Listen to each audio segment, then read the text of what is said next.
What's going on, New Life Church? It's good to see you guys today.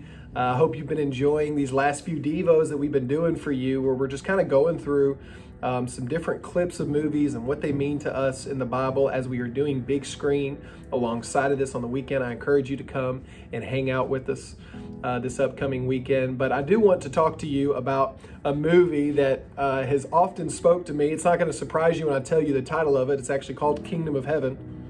And but this is a movie that I watched when I was kind of living away from God, and I've watched several times since then. It's amazing to me the different principles that can come alive to you when you're watching things. It's like when you're a parent and you will rewatch a movie and it just hits you differently. The same thing can happen in film. My lord, my lord, my lord. How are we to defend Jerusalem without knights? We have no knights! Truly.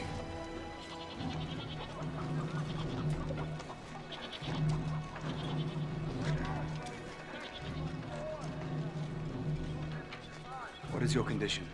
I'm servant to the Patriarch. He's one of my servants. Is he? You were born a servant. Kneel.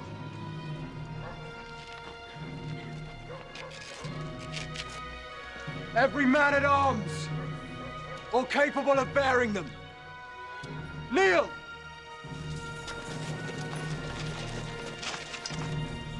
On your knees!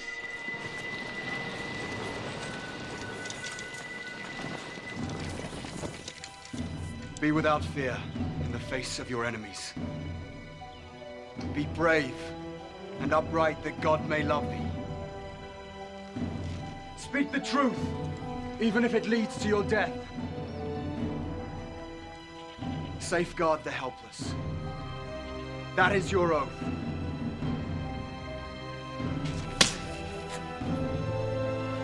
And that is so you remember it. Rise a knight!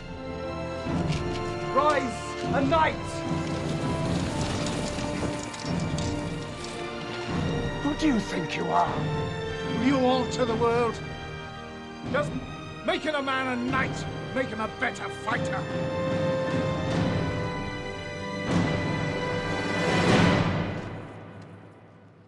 Yes.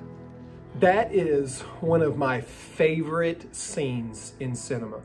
That moment where you see Orlando Bloom, he's organizing the defense of Jerusalem. They're about to be attacked by a whole lot of Muslims, and he knows that they are in dire trouble. And there's actually several different things that I could talk to you about, but instead what I want to do is I want to talk to you about that last scene. The scene where Orlando Bloom has every man around him get down on his knees and anoints them or knights them right there in that square. I think that this is an extremely impactful moment that symbolizes a very serious theological decision for you and I. And that decision that I think that this scene does such a good job of illustrating is going public in our faith with water baptism. What do I mean by that? Well, if you want to go into some of the details behind why we do water baptism and why we believe it is important, I do not have time to talk about that today. I'd be happy to talk to you about it. I encourage you to study it. Talk to one of your pastors at one of your campuses. Reach out to us. We'd love to tell you what we believe about water baptism. But really what I want you to know is that there's a few spots in the Bible that I believe the real intention of baptism is shown.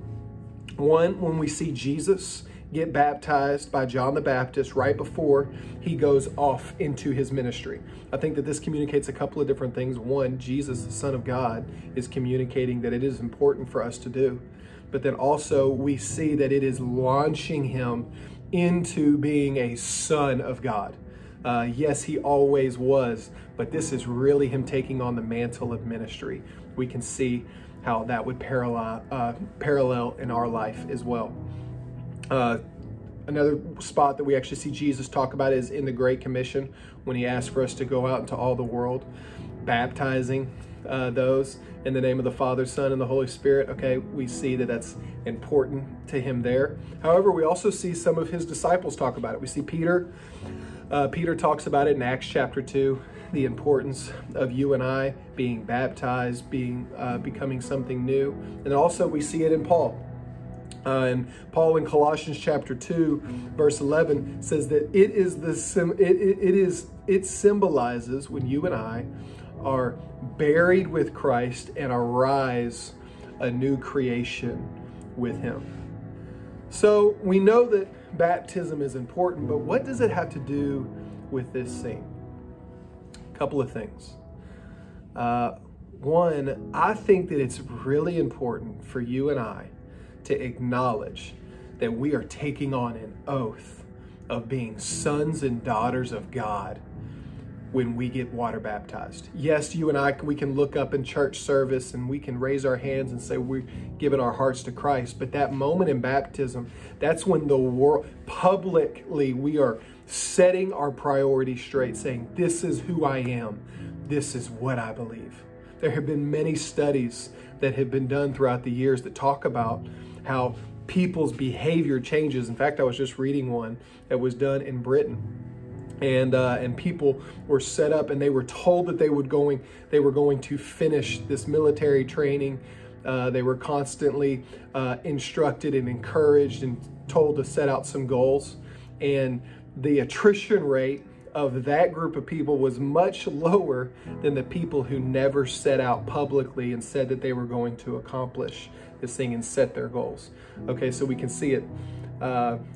We can see an example of it even in secular culture. Okay, but then finally, what I love that it does when you and I go public with water baptism is it makes us a better fighter for God. That scene right at the end, when the priest looks at Orlando Bloom and says, do you really think that just making somebody a knight makes them a better fighter? And he turns around and he says, yes.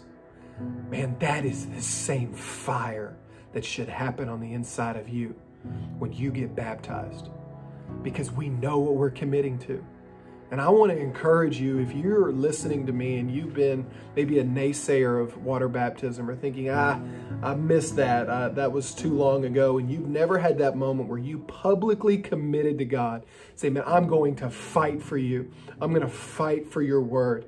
I'm going to fight for the values that I see on the weekend and in your son, that I encourage you to do it. Text the word water to 88,000. We'll get you signed up. We'll talk about water baptism, but let's go public. Let's publicly declare our loyalty to our God.